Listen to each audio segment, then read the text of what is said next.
মসুরির ডাল আর আগের দিনের রান্না করা 2 পিস মাছ ফ্রিজে ছিল, সেইটা দি দেখো এরাম লোভনীয় ভর্তা বানিয়ে নিছি। ভাবতে পারছো?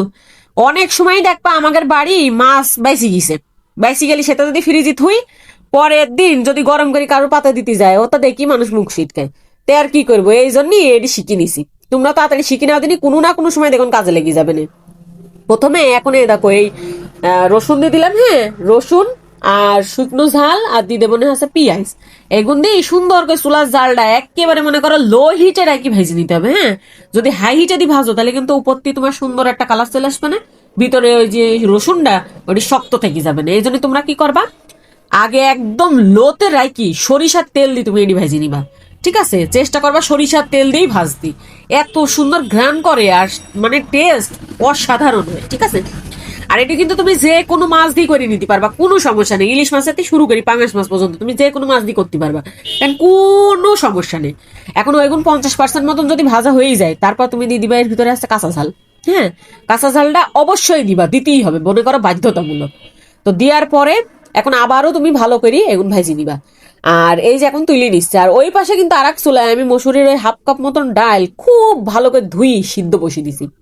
আর এইবারটা একেবারে পানির মতো সহজ একটা রেসিপি আমি তোমাকে দেখে দিচ্ছি। ঠিক আছে, একেবারে টেস্টি একটা রেসিপি, একের পানির মতো সহজ ভাবে।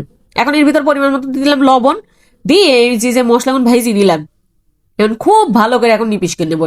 নিপিসটা কিন্তু করতে হবে এখন খুব মানান করি। ঠিক আছে, একটু সময় ধরি তুমি নিপিস করে নিবা। আর ভালো করে যদি ভাজা ভুজা হয়ে যায় তাহলে কিন্তু বেশি সময়ও লাগবে না। ঠিক আছে, তো এখন এই যে নিপিস করা হয়ে গেলি, এখন মাছ যেগুন তোমার বাইসি গেছে, এখন পাঙাশ মাছ যদি হয় তাহলে তো তোমার কাটা বাছার খুব একটা ঝামেলা নেই। আর অন্য যে কোনো মাছ হলে একটু ঝামেলা আছে।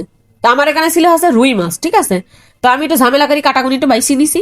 এখন এর মধ্যে প্রথমে দিয়ে দিলাম ওই যে সিদ্ধ করে রাখছিলাম ডাল, হালকা একটুক্ষণ লবণ দিয়ে সিদ্ধ করে রাখছিলাম।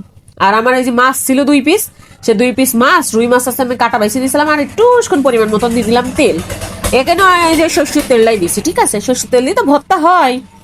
এখানে আবার তোমরা ঘি মি দিও না, সর্ষের তেল দিয়ে করবে, এটি এইটা দিয়ে ভালো লাগে। তারপর ভর্তা, এসব দিকে আর হয় বলো, হাত না লাগালি ভর্তা হয় নাকি?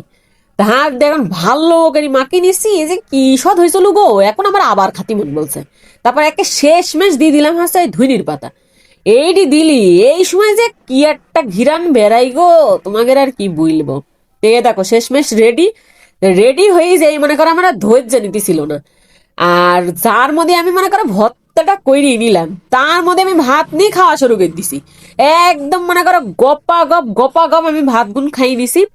তোমরা এভাবে বানাবা, বানি তোমরাও এরাম করে আমার মতো করে ভাত খাতে দেখে বাধ্য হবা না।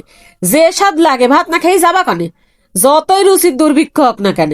তুমি এইটা দিয়ে একবার ভাত খাওয়া শুরু করলি, তুমি 1 প্লেট কেন 2 প্লেট ভাত খেয়ে ফেলবা। মানুষ তোমার দেখলি অসুস্থ রুগী থাকলে ভাত খেয়ে সুস্থ হয়ে যাবে। তো যাই হোক, ভালো থাকবা, আল্লাহ হাফেজ।